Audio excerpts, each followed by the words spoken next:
conversation with the grounder.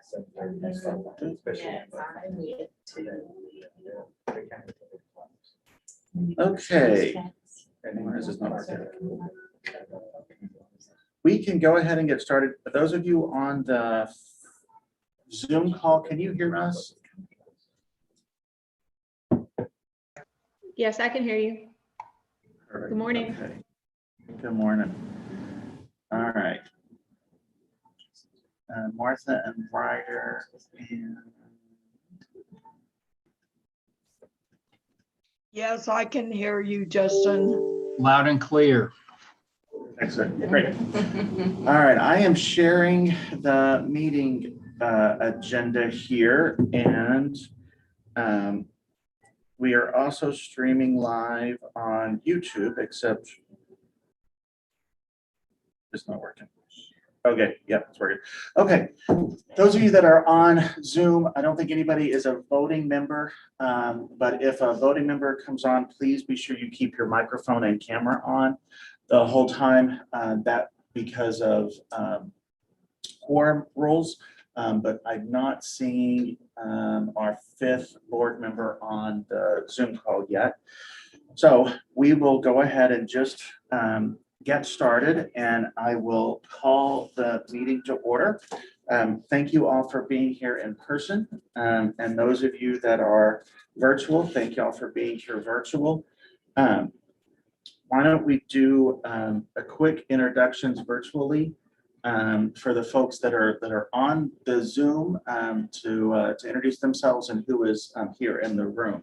So we'll start with Dr. Leach. Good morning, everyone. This is Lisa Leach, and I wish that I could be there with you. I'm a little under the weather, but we'll be there in spirit. Excellent. Thank you, Lisa.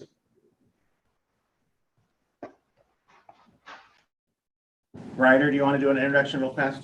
Absolutely. So I'm Ryder Smith. I'm Assistant General Counsel in the Texas Tech University System, Office of General Counsel.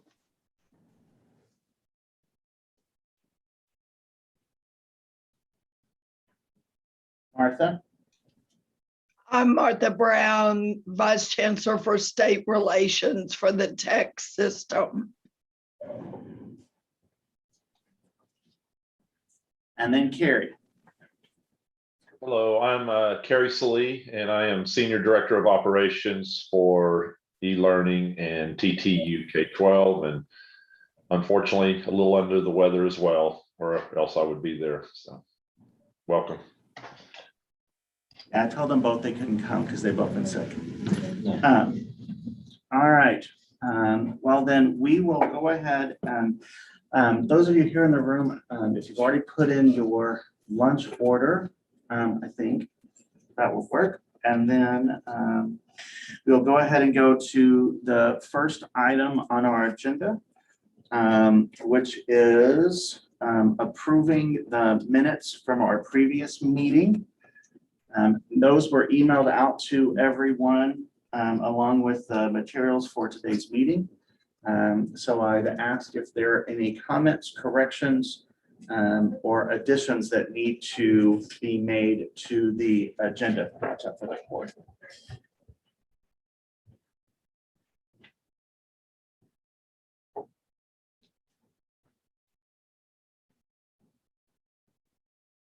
Okay, hearing none, I will ask for a motion and a second to approve the minutes as emailed.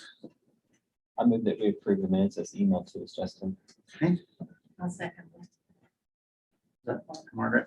Okay, do all moves, Margaret seconds. All those in favor, please signal by saying aye. Aye. Any opposed, same sign. Any abstentions? Okay. All right. Then moving on in our agenda, we come to item number 3, which is our public comments. As far as I know, there were no public comments submitted. Dr. Leach, Mr. Salee, were there any public comments submitted? No, sir. All right, well then moving on in the agenda, we will go to item number 4, which is TTU K-12 update, enrollment and staffing. And I believe this is a paired presentation between Carrie Moray and Dr. Leach. Yes. So who's starting and do you have, is it the It's PowerPoint? the PowerPoint, yes. Okay, Yeah, give me a minute. pulling that up, that'll just keep me on track and moving right along.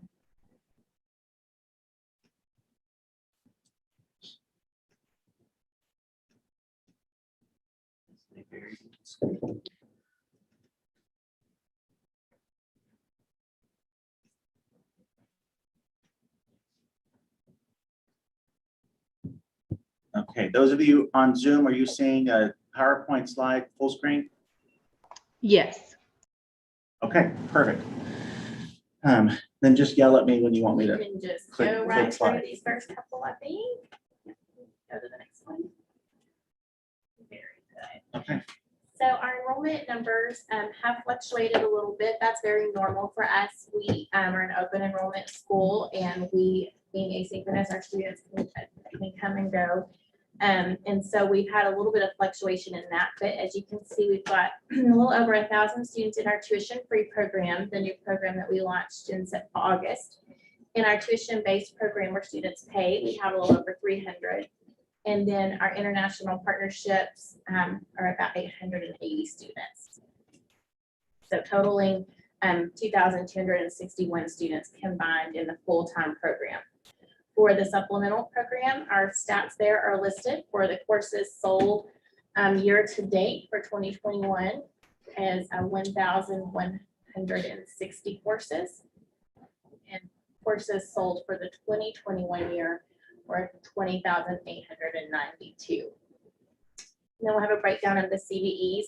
Those have also fluctuated this year. We're seeing an increase in our print CVEs coming back up. So schools are getting, they're starting to test students in person again, and they want those on paper so they can test in large groups typically with those, but those are still just moving right along.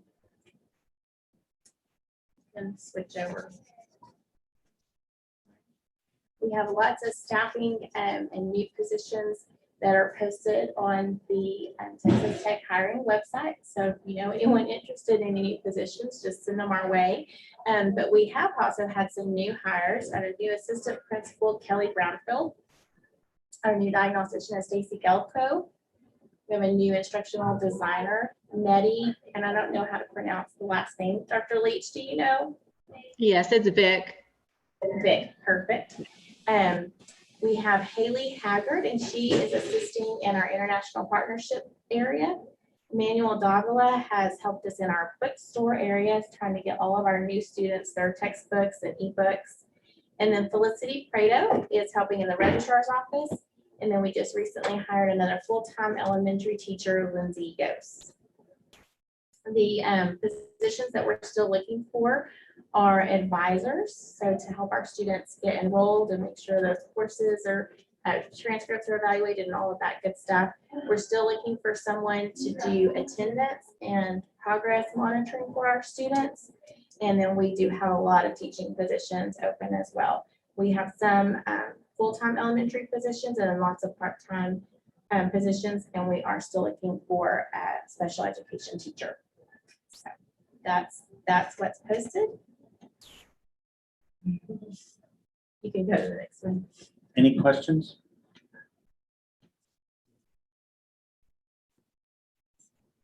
Lottery status. So I think we talked about this last time we met, but our last lottery was really big. We had a ton of students apply. We were able to accept a lot of students, and we've been working through that wait list continuously. So from the wait list in August, we still have 60 students on that list. And then we will have a new lottery that's opened on November 1st, and we will draw for that group of students for that lottery on November 15th. So that's coming up pretty soon. We don't have a really good idea yet of how many students will be in that lottery, but we are accepting applications and we take those daily. So we expect to see some growth there for next semester. No, But we're not open for all enrollments and all grades. That is correct. So we are not opening up K3. We are very full in our K3 right now. That was our biggest area of growth. So applications opened 4 through 12. 4th grade through 12th grade opened up. We've retained a lot of students in our K3 area. And really K5 in general, we just have a little bit more room to grow in the 4th and 5th grade areas. But those parents seem to be hanging in there, and we haven't had a lot of transition and a lot of movement in that area, so we're still pretty full. In addition to really considering the amount of service that we need to provide for K2, we just felt it's better to focus on what we have and really make sure that those students are where they need to be and ramp up and increase our services in that area. So we're holding off on K3, and we're going to move forward with 4 through 12 right now. And in Texas, for the free tuition, are we still looking at about 1,450, 1,500 caps, something like that at this point? Mhm. Okay. Yes, yeah, we hope to, I mean, that would be ideal for me. And I think eventually we'll continue to grow that number. But yes, we'd be very comfortable with that number in our 4 through 12. And right now we're at about a little over 1,000. Correct.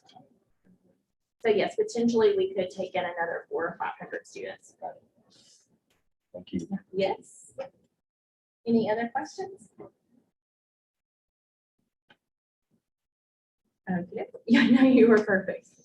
All righty, so special services, this has been a huge area of growth for us. A lot of new programs are taking place in this area. So we are working very hard to get our dyslexia screeners in place so that we can screen our K2 students for reading. So we're hoping to get that done pretty soon. Our 504 is something that we're right now in the process of updating and making sure that all of our students are receiving the services they need, in addition to our special education students. And then our gifted and talented program, we're hoping to have that going pretty soon as well. So all of these things, these programs you can see on the right side of the screen are the different resources that we're using to help us get these programs going. So for our dyslexia screener, we are going with class. There was 2 approved screeners through the state. And so we went with class. That was recommended for a virtual environment. And we think that that's going to be a really good fit for us. We've already started the process at training and getting that ball rolling. For our kindergarten reading assessment, we're using the TXKEA. And for our 7th grade reading screener, we'll use iStation. And some of the intervention resources that we are in the process of getting rolled out would be iStation for K through 8 for reading. We are looking at Dreambox for K through 8 math and Algebra 1. That one went all the way up to that Algebra 1 level, which is really great for us. And then Amplio for our dyslexia K5. That's going to be held in small groups, just like it would in a traditional environment, and we'll have a teacher that will meet with those students and provide that dyslexia therapy. So we're really excited about getting that going. And just under that, I don't know, I'm sure you guys are aware of it, not just the new laws, the new guidance that's come out on dyslexia. So we're still getting a grasp on that and figuring out exactly what we need to do and get those, make sure that we have everything in order for that. So we're excited. Like I said, this is a new area for us. We've never, we haven't had Amplio before. So this is new and we're excited to get it started. It's going to be a huge benefit to our students. I think we'll see our students really grow with that program. And we're really excited to get all of these interventions, on board with us. See how it goes. Okay, and special education. Sorry, no, go ahead. Go on. Real quick question for you guys. Since we are Texas Public School, then y'all have access to all of the Texas Home Learning pieces Yes. from TEA, all the free resources. Yes. Also, okay. Yes. So And you have what to pick and choose on what's it best for is. your program. So what we kind of discovered with those is we started with those free resources. And in those conversations was just really trying to figure out what the cost is gonna be after that year. And so, it takes some time and effort to implement new programs. We didn't want to invest we didn't want to waste any energy on a program that we might not be able to afford and sustain the next year. So Sure. we really trying to look at, what's going to be most cost effective overall. And some of those free resources couldn't provide us quotes with what the cost would be after implementation. So. Yes, yeah, we're just, but it's been good, and having those resources out there, I will say, it's been helpful because it gave us a starting place to find, what's already been vetted, what's out there, what's available, and really helped us start in the right direction. So with our special education services, we are currently working on our operating procedures. We have completed our child fund area, and we sent that to Ryder, who's on this call, who's with our general counsel. All of that's being reviewed, and we're still discussing,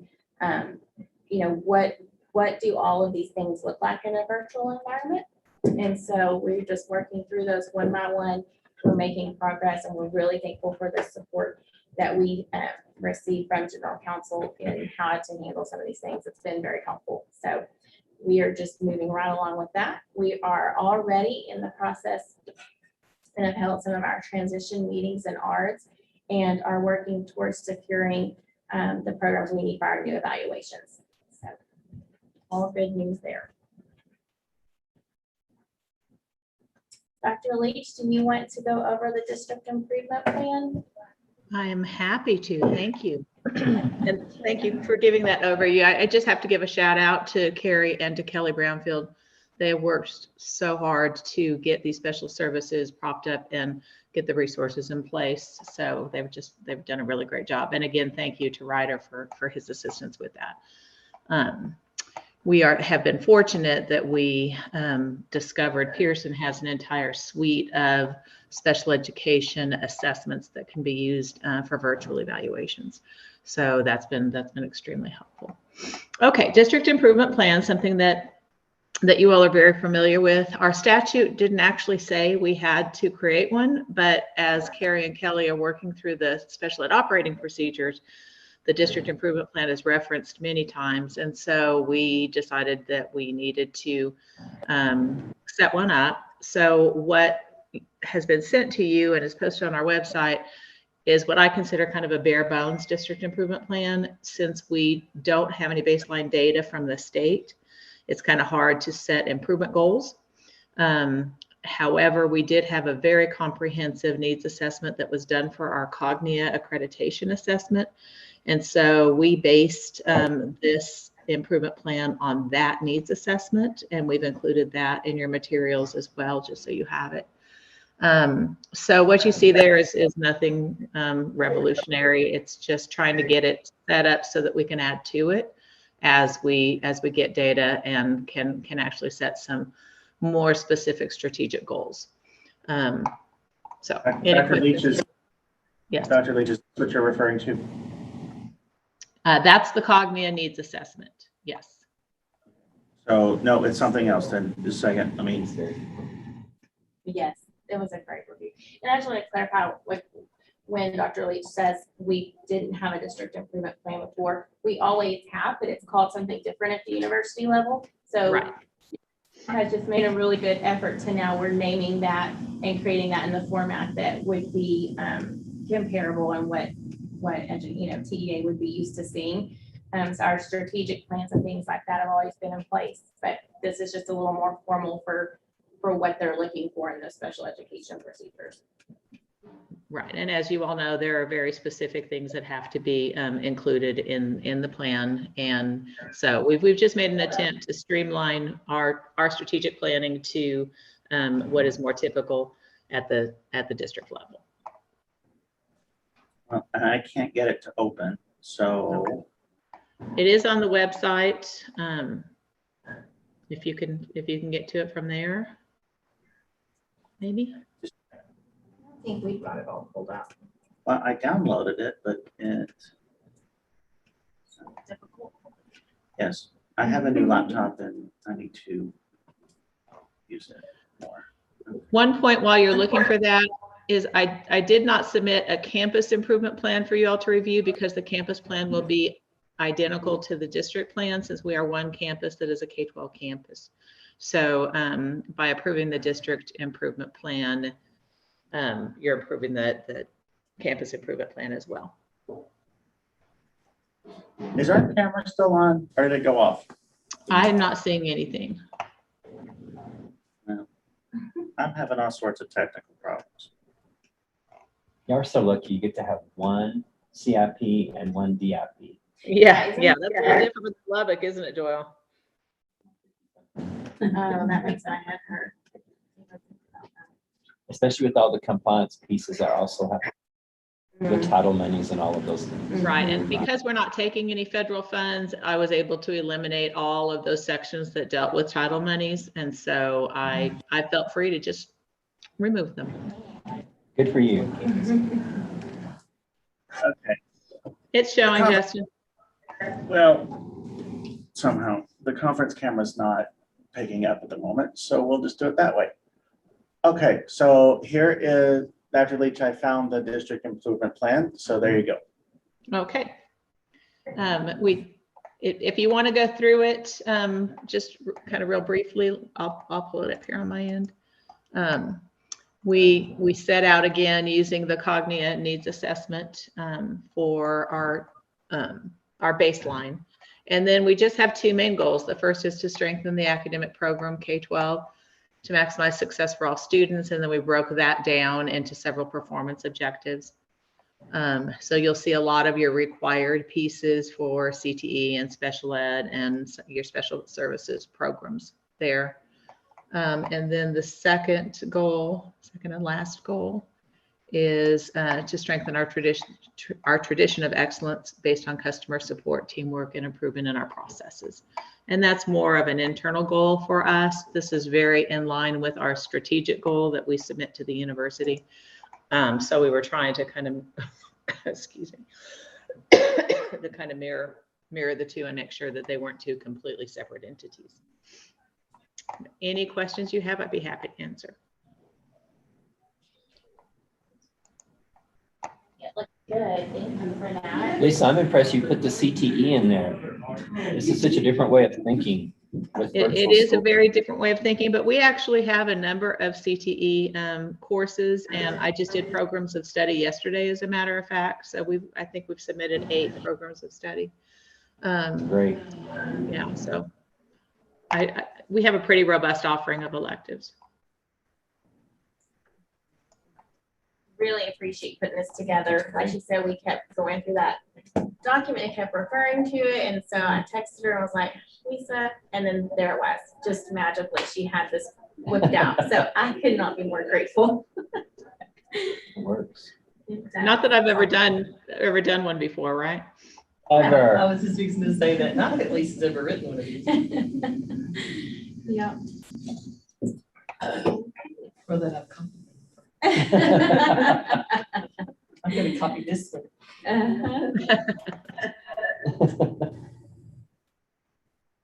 We're good on this part. You want to go back to it? Get back to the PowerPoint. Yes. Okay. Maybe. Definitely. And that Cognia review was so impressive, and what we were really able to learn from it, pull from it. I think Dr. Lowry I'm talking about later, but we were, you know, like Lisa said, able to streamline that into all of our strategies and goals and really make sure we're all heading in a clear direction is so good. And it's always great to have someone come in and, you know, from an outside perspective too, to look at it. And that process of the Cognia review, I mean, they reviewed hundreds of data sources. So we were tasked with providing all of those data sources, and it was very comprehensive. So I feel like there's a lot of information there if anybody is interested in digging through it, which probably aren't, but it's a good document. It is. It's very thorough. It was a great process, and we learned so much from it. I actually, when Dr. Lauder sent these documents out for the meeting, I went kind of just started scanning through it again because just, you know, it's been a few months since I'd read it. And so just going through it again, I thought, oh yeah, there's really good information in here. Like I need to keep this in front of my brain for a while. I'm good, yes. Okay. So, we're just going through the agenda very quickly. I can ask you. No, it's great. So y'all are gonna have a easy lunch and get to go back to work if you want to, or you say, you know, Coming up. Maybe later on. A meeting after the meeting, meeting after the meeting. Okay, so now we come to, so I'm sorry, do we need to vote on the district improvement plan? Mm-mm. We do. That is our only action item. Oh, we do, Okay, okay. so we do need to vote on the district improvement plan as presented. Dr. Let Leach, is me, that let me, correct? let me mention one more thing. Because I don't have any baseline data to set improvement goals, I just set the goal that all of our students and student groups would meet or exceed state standards or state averages on state assessments. So I felt like that was a fairly reasonable place to start, and then we can get more specific as we get data.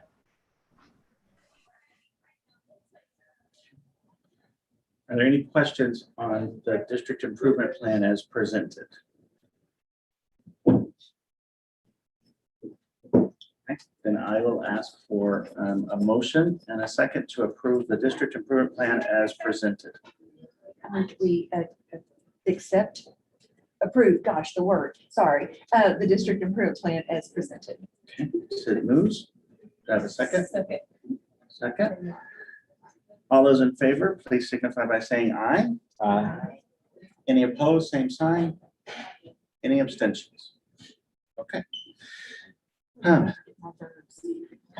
So then we come to we are ahead in the agenda. So we come to superintendent updates. And so a couple of things that I wanted to bring to your attention and items for some just open discussion as we work through a number of things here.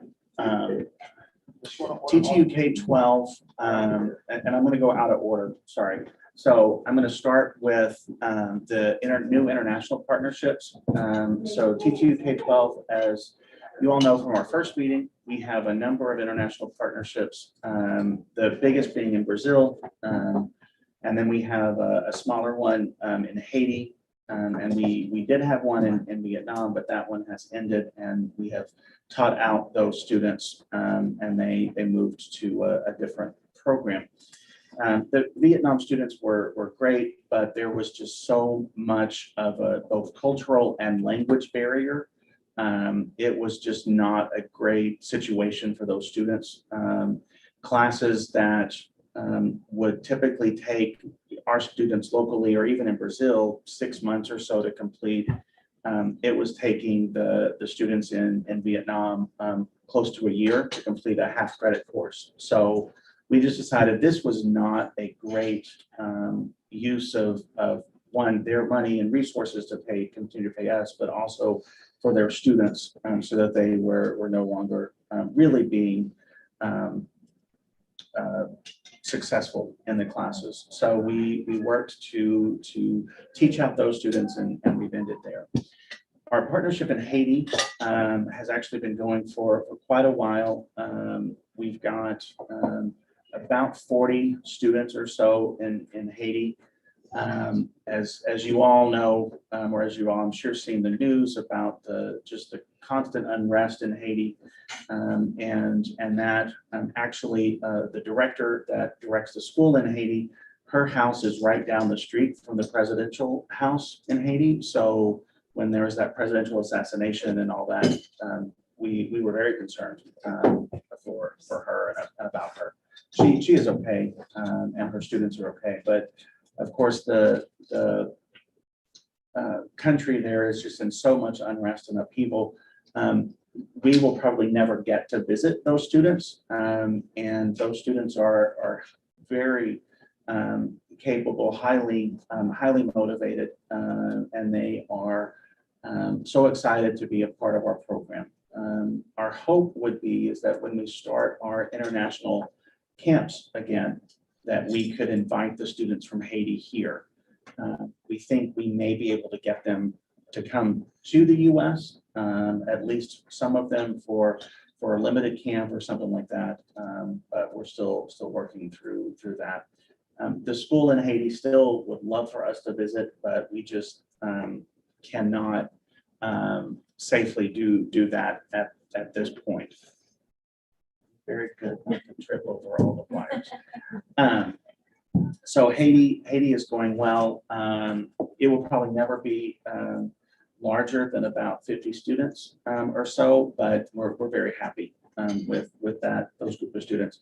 If you follow our social media pages, you will see occasionally we will post things for our students in Haiti, and they're great. They're a great bunch of kids. So we have two new partnerships that we just signed. One is with South Korea, and they, as far as I know, they have not enrolled any students just yet, but we have just signed them. Anticipate them starting probably in the spring. We are optimistic about the partnership in South Korea. One, because there's not the language barrier since so many people in South Korea speak English, and also cultural barrier because of the large American presence in South Korea, and historical presence there. So we think the students there will be more successful than those in Vietnam. So we are working on that. We will do a site visit to South Korea as soon as we can. More than likely, it will be in the late spring or early summer. And that would be a small group of folks that would go just to make sure we find that by taking that trip and by evaluating the schools, we're able to see, how the students are working together, how they're learning, how the school is set up and resourced, and it just really helps make the partnership stronger. Our second new international partnership is with Mexico in Cancun. It is an American school that is in Cancun, about 1 or 2 blocks off of the main road at the beach. They are very excited to partner with us. Again, we will do a site visit there, more than likely in the spring. However, in light of kind of the news report this morning, with some rival gang shootings right near one of the resorts in Cancun, we're going to have to evaluate that a little bit to see if we'll be able to go, and again, take a small group. And please, those of you in the room, please eat your lunch. I can talk over the clanking of dishes. We anticipate the Mexico partnership will yield probably between 50 and 100 students by the time that one gets up and going. So we're hopeful there. And of course, as you can imagine, I have a line of people out my door wanting to volunteer to go to Cancun. It's popular for that. Yeah. And they don't want to go to any of the others. Yeah. The other line of folks is anytime we go to Costa Rica, there's a line of folks wanting to go there. We'll more than likely do a visit to Costa Rica again. It's been about 2.5 years since we've been there. But of course, Costa Rica is not only K-12 partnership, but also higher education partnership. So we'll probably do that as well. So those are our international partnerships. We think they will net us, like I said, probably 50 or so students in Mexico, 50 to 100 students in Mexico, and about the same in South Korea. Fort Stockton. So a couple of, I guess it's been months now, TTU K-12 was contacted by the new superintendent of Fort Stockton ISD. I think he's been there less than a year, and wanting to look at virtual options for his students because they didn't have the infrastructure in place to do it. After lots of negotiation, we are actually doing I think, fairly innovative partnership with Fort Stockton ISD, and one that our hope is that if it goes well, we can replicate it with other districts around the state. The partnership would be where we, Texas Tech K-12, will provide the virtual options for their students, but their teachers will be trained by TTU K-12, and their teachers, Fort Stockton ISD teachers, will teach specific courses for Fort Stockton ISD students. So we will in essence hire their teachers to teach classes that include their students. Fort Stockton ISD would, because they're not going to be technically full-time TTU K-12 students, so we can't put them into the free state tuition program. They will pay the tuition-based program model for all of their students, but Fort Stockton ISD will be able to continue to count them for funding, and they will continue to be full-time students there. So we are hopeful that this model will work, and what we can do with other districts around the state. I think we talked at the first meeting that TTU K-12 has never wanted to be seen as a competitor to local districts. And this type of partnership with Fort Stockton is exactly what we have wanted to do. And to be honest, if that can grow, the full-time tuition-based state program will probably stay at about 1,000, 1,500 students. We won't grow that. We want to grow these school-based partnerships and feel that that is an opportunity for us. So just in those kiddos at Fort Stockton, are they 100% virtual, or they do virtual some? I mean, is it more of a hybrid model where it's like, I'm going to do some classes virtually and I'm going to do some classes face to face? So I'm going to ask Carrie to jump in because she's spent a lot of time talking with the From my understanding, they would be fully virtual. So they are sending for 15 kids. yes. And yes, but from what I gather, obviously the district wants their teachers to teach those students because of the relationships, but I also maybe assuming this, or maybe they've mentioned it, that there could be the potential for some in-person help if they needed it. Got it. Just because they're in the district there. So if they needed technical assistance, whatever, I think that they would be happy to offer that at the school. Is there a transfer, is it also transfers live, that becomes kind of a little hub of other remote learners? Are they required to have only their people inside their residence? I think it's just their district. It's just that we are going to create specific classes just for their students and load their students into those classes with their teachers. May I interject, Justin? He does want to get this set up with their own students, but he is looking at the possibility of expanding this to Region 18 districts so that they would be a hub for Region 18 schools wanting to do the same kind of model where they would be the virtual provider for those districts. So that is a direction that he's interested in going. Lisa, quick question too for you. The motivation behind it is because kiddos weren't coming to school, so this is another additional option for parents, correct? Students that I think every district has identified that prefers or thrives in the online environment, and they didn't have the resources to really set up an online program. So this is serving those students in a way that just makes a lot of sense. So we're really pretty excited about it.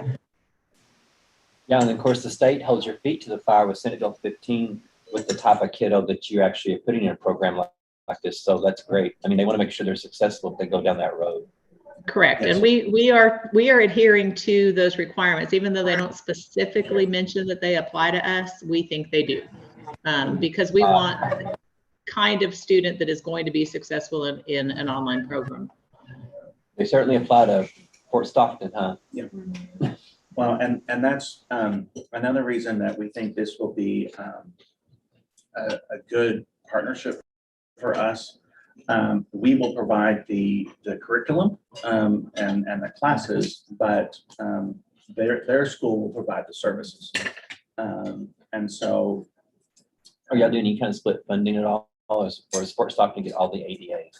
Fort Stockton, yeah, Fort Stockton is getting all the ADA. And they just pay Texas We are Tech? paying, they're paying us for the course fee. Now, we are charging them a little bit more in terms of like a instructional fee, so we can do some professional development with their teachers and their staff. So we're charging some professional development fees, some other things like that, just so that we recoup our costs, and that it is at the end, it's a win-win for both of us. They of course get the funding, and then we would get what we would get if they were sending their supplemental students to us anyway. So, Lisa, the reason I'm asking so many questions is, to be frank, it's not for personal reasons, for Lubbock ISD, going down the road to see if it's something we need to investigate. I mean, because right now we're not in that group with doing virtual learning, because a lot of our kids weren't very successful. Now, there are those group of kids who were, and so going forward, it's something we might look at, just to be frank, because we do have parents that are requesting this. And Doyle, we would love to talk with you about it. I think it's a really doable option for that small group of students that really do thrive in an online environment, or that need it for various reasons. Because remember, that's why we were established to start with, is for students who were not, for a traditional setting was not the most appropriate for them. And so we like being in the position to being able to help districts out with those students. and Lisa and Carrie, I don't know. I mean, I know there's been a couple of other districts that have contacted. I don't want to mention those because we're still negotiating, but I know there have been at least one, if not two, other districts that have reached out to us to think through that. And again, our hope is that if this works, we will utilize this model as a marketing tool to districts around the state, especially small districts. Not that Lubbock ISD is small, but smaller districts that of course they don't have the resources, but may have the students that want something like this. And that, I think as we talked about at our first meeting, and you all are familiar with virtual education, standing up a virtual program is incredibly expensive. And so we feel this is a great option for districts and kiddos doing that. So we're going to continue to kind of push through that. I believe, I don't think the agreement has been signed with Fort Stockton yet. I think it's all been agreed to, but it's still making its way through the contract process. And I love the part that Texas Tech is actually doing a training with the teachers who are going to be doing that. Because in our world, that's something that was really hard on us. I mean, we had to turn them down and start providing virtual learning, and we certainly didn't have the training for it. And our teachers aren't taught to do that. Right. And Joel, we are actually hiring their teachers at a small part-time FTE.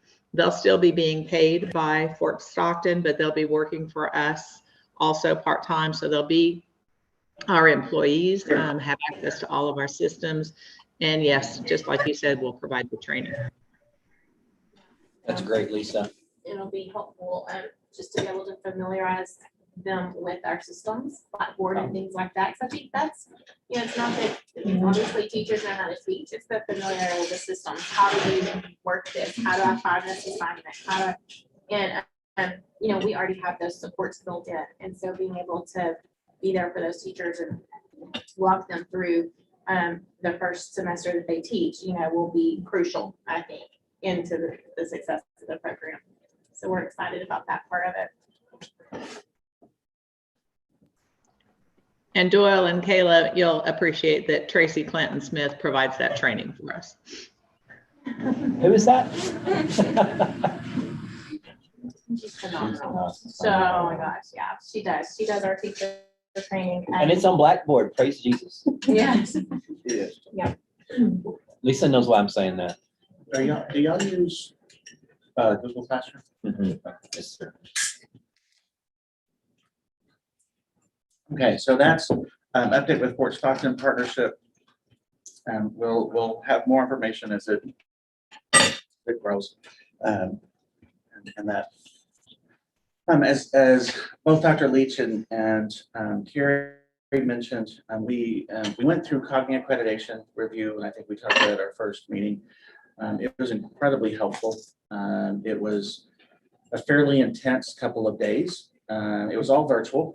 And so we had team members from all over the US and also 2 from Egypt. So scheduling was interesting. Most of our sessions were fairly early morning to meet with the folks from Egypt and that, but it went very well. We had parents participate, we had students participate, and then of course all of our teachers and that. We have unofficially been told that we passed with flying colors. Actually, the evaluation team said if they could just go ahead and accredit us, they would have. But of course, it has to go through a vote and all that with their body. Going into this, we anticipated being accredited, but because we've never gone through a process like this before on the K-12 side. Of course, on the higher ed side, we go through the SAC COC review every 5 years. 5 years for a midpoint review and then 10 years for the big review on the SAC side. We were optimistic, but we weren't sure because there are a number of things that Cognitive requires that we do, but we didn't necessarily have policies or processes in place. It was just something we did. So it helped us. It took had us take a very long look at our program and ourselves and how we support our students. And then they provided, and it was in your board packet, kind of an update and report. And you can see from that the areas that we did well in, the areas that we need to do some improvement, but nothing was found to be deficient. And we were very excited about that. I want to mention Haley Doss, who is our compliance and regulation person. She's a remote employee actually now, but she spearheaded it, managed the entire process and scheduling and reporting. And she has been contacting Cognia regularly to find out when we're going to get the official letter. We were told that the board voted on October the 29th. So we had hoped we would get the official letter by today or this week, but we haven't yet. So we're still waiting on that. I don't know if Carrie or Dr. Leach want to talk any about from their standpoint of the review. It went really well. It was a great process, and we're already are seeing some of what will be the benefit from receiving that official documentation. Some of our students that apply to colleges outside of Texas, and especially for our international students that want to come to the United States for higher education, oftentimes have to go through a much more rigorous process if that college is not familiar with our school or their school. For instance, the one that just came through was in Brazil. And so the college emailed us and said, hey, we saw you're in the process of this Cognia thing. Did you get it or not? Because if not, essentially it said, if not, we're going to have to do all these extra, things to review to make sure their school is what it says it is and all of these things. And so we know that that's really going to help our students in the long run. So the process was good for us internally to see where we can grow, what our strengths were. It's always nice to hear someone tell you what your strengths are. So that was good. And then to know where we can grow, but then ultimately then it's going to benefit our students in helping them transition. Here in Texas, we all know Texas Tech. So no one really ever, everyone knows Texas Tech. But they're, up north, they're like, who's this Texas Tech? And who are you accredited with? And they don't always think that TEA is the official word. They don't see that the same that we do. And so we just know that little stamp of approval is going to help ease the admissions process for some of our students. So we're really excited about that. Dr. Leach, anything from your standpoint? No, my focus on it, I mean, I agree with everything that Carrie just said. I think the entire process was beneficial, and it is going to be something that we're really, it's really going to be helpful. My focus on it was looking at all of the available data that we have and that we haven't fully utilized, and then looking at other possible data sources that could really help us improve practices. So as Carrie mentioned, we have already put some processes in place as a result of some of those data reviews. So we're already benefiting, I think, from the from the analysis that it kind of forced us into, which was good. And I mean, as you can imagine, we have lots of data that we've used internally, but we have not done a good job externally sharing our story and what we do. So we think this will help us as well. It was just I think a good process. You know, as I said, a higher ed side has gone through this multiple times. So I'm used to that, but on the K-12 side, it was definitely very interesting to kind of see and work through all of the issues and things that they asked for. Any questions on Cognitive? I'm not sure if there are any local schools that have. I know there are some in Texas that have gone through Cognitive Review. I'm not sure if there are any. I'm not aware of any. I'm not aware of that. That work, you know, sometimes private schools will go through that. When I know when it was Saks Cassie, there was several that had gone through that process. But I don't know, I haven't seen any. I know that there's the larger private schools in Texas that use it. So it's not on here, but I also want to recognize Carrie and the work she and her team to get us as an approved, is it Purple Star Campus? Is that what it is? Yes, Purple Star. So Texas K-12 is the only district in this area that was awarded a Purple Star designation by TEA, and that of course goes along with being a military-friendly program. And so Carrie and her team did all the work to get us listed there, or the high school as a Purple Star campus, and then we will work on middle school and elementary in the next year or so. But I don't know, Carrie, if you will just kind of walk them through a little bit about what you had to do and why you did it. So I think our program naturally can fit in really well with military families that are traveling. And we have had a lot of students come to our program because of that. And a lot of times the reason is because they want to keep that, especially for your high school students, that those credits going from a Texas school so that they know when they get stationed back in Texas, those credits are, you know, don't worry about losing anything. Those are going to transfer. So having that stability when they move is important. So we've always served those students, and so when we saw this opportunity, it just kind of made sense to apply for it. And really, it's just a stance saying we're military friendly, and then also the things that we can offer them, trying to connect them with other military families in our program.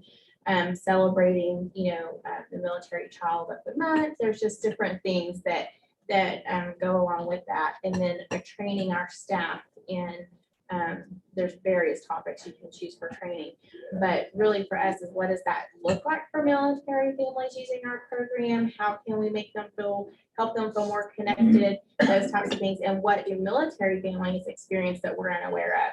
And so we will work with the Military and Veterans Program that's on campus. They do a fantastic job. And so I'm really grateful that they've agreed to help us kind of just they will provide training for anyone on campus, not just us, but that we will take that opportunity to really learn from them.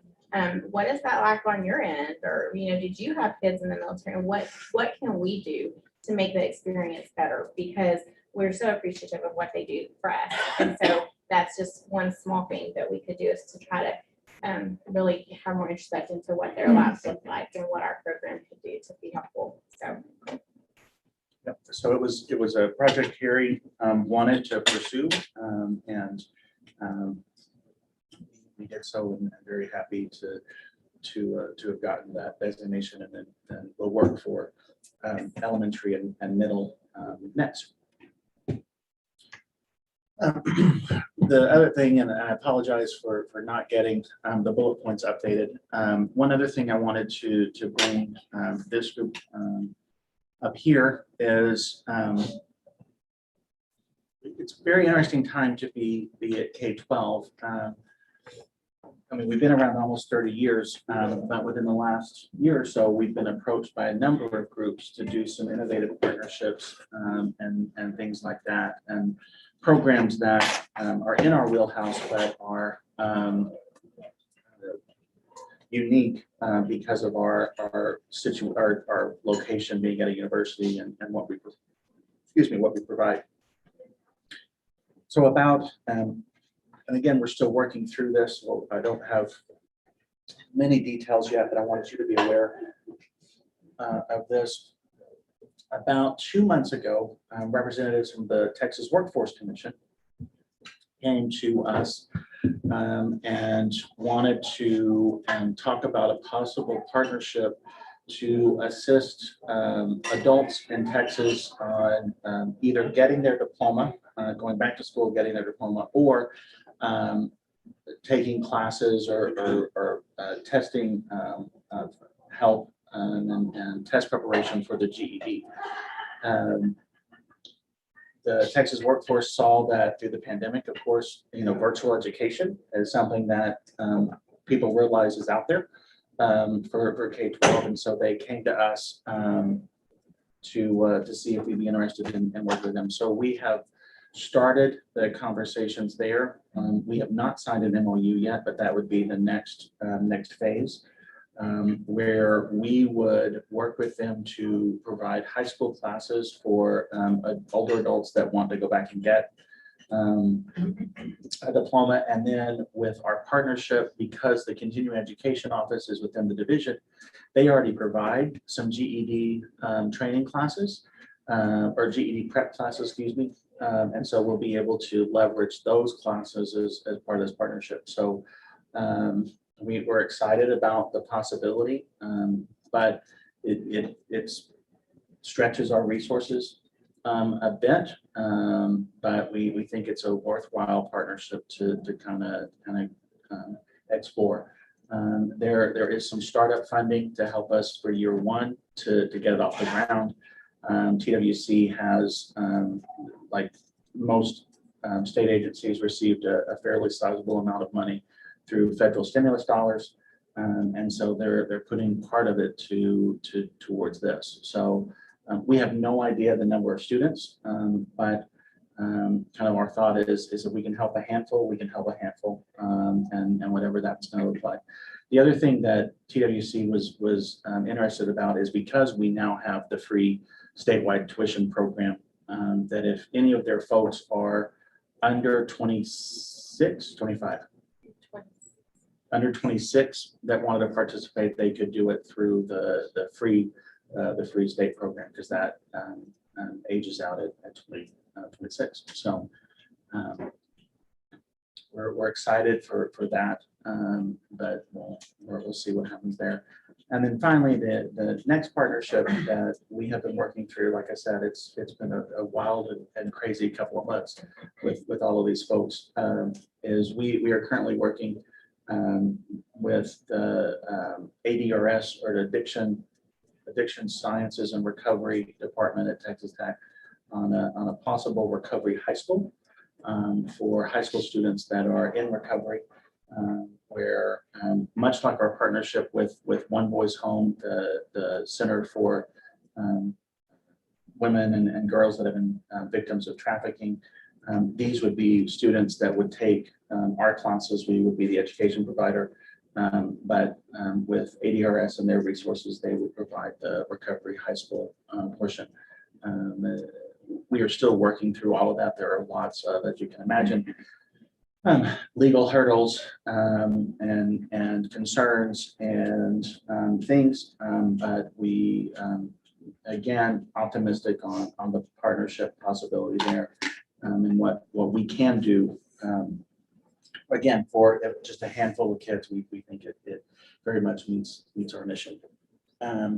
So finally, Senate Bill 15, my last update here, Senate Bill 15 was passed through, I guess it was the third special session or the, I don't know, second special session or the third, one of the special sessions. And part of it included provisions for virtual education.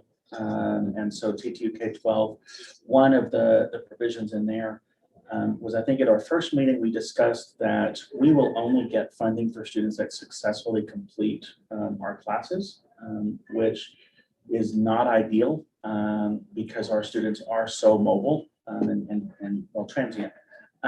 So what the provision in Senate Bill 15 directs TEA to develop a progression model of funding for TTU K-12 and UT High School, which would mean that we would get a percentage of funding for a certain amount of coursework that a student completes in our program. So we would get funding for students that don't complete, it would just be less funding. So one thing that has been talked about is kind of a 25, 50, 75% split. They complete 25% of the course, we get 25% of the dollars, 50%, 75%, up to 100.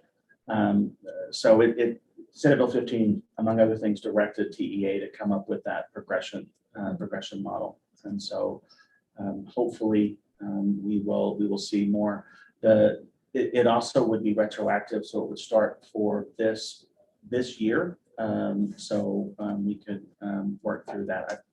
So we're hopeful that we'll figure that one out and be able to get that. There are a number of other provisions in Senate Bill 15 for virtual education. And we are hopeful that with Senate Bill 15 and the partnership we're working on in Fort Stockton, we can build some additional partnerships and things there. Any questions? I know I've talked a whole lot, but any questions?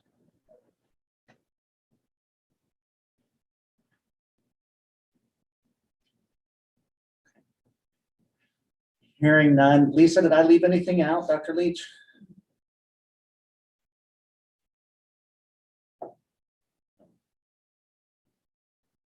Dr. Leach, are you Sorry, still there? couldn't find my mute. I don't think so. I think you covered all of that really well. Excellent. So going back to our agenda, we actually we're still a little ahead because superintendent updates were started at 12:15, and I just finished at 12:15. But are there any questions, comments, concerns, or items of discussion that you all might have for us that we have not covered, or you have any questions on anything that we have covered?